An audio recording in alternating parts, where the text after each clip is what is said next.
Hello, what's up mga idol? So ngayon samahan nyo ko sa ating home service na naman mga idol. So shout out nga pala sa ating boss idol na si Idol Joms de la Rosa. So yun nga pala yung ating tatatuan ngayon. So ito yung kanyang design mga idol, Greek. So Greek mythology yan mga idol. Syempre may binago tayo dyan konti. At syempre yan yung request ni Idol. At syempre gagawin nating half sleeve yung kanyang tattoo kasi may old tattoo siya.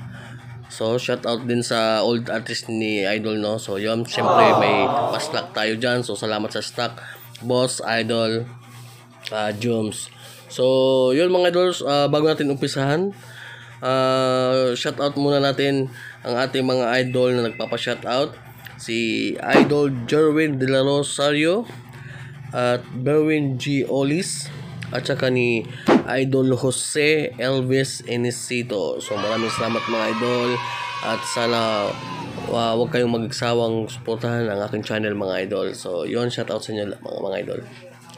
So pagsasyahan nyo na aking boses mga idol kasi medyo may ubo tayo ngayon at may sipon. So tatlong araw na ito mga idol, no? So yun, kayod pa rin kahit may may sakit konti. So balik tayo dito sa ating tattoo mga idol.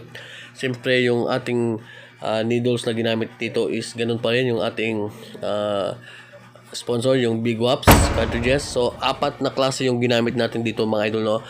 So 3RL, 5RL, 9RM at saka 15cm. So apat na klase yung ating ginamit dyan mga idol. So medyo mga idol, tawag dito. At syempre yung voltahe nga pala dito, no. So yung ginamit kong voltage dito mga idol is nasa 6.5 lang mga idol. So hindi ako gumamit ng 6 volt. So 6.5 lang talaga hanggang sa matapos to mga idol.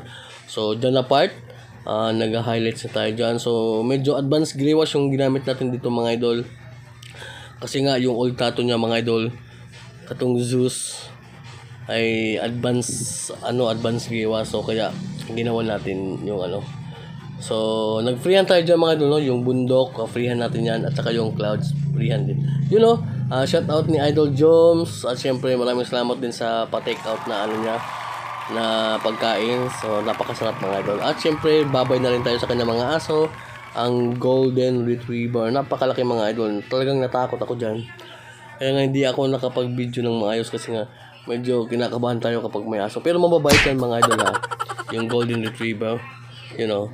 So yun, after ng 7 hours mga idol, 7 oras to mga idol, ha. So 7 hours of session mga idol. So ito yung aming final result.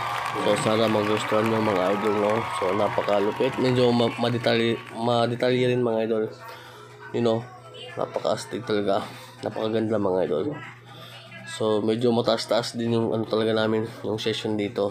At syempre abangan nyo yung aming mga idol, next session kasi magpapalagay din siya ng Athena yata yung nasa bandang itaas sa may braso niya.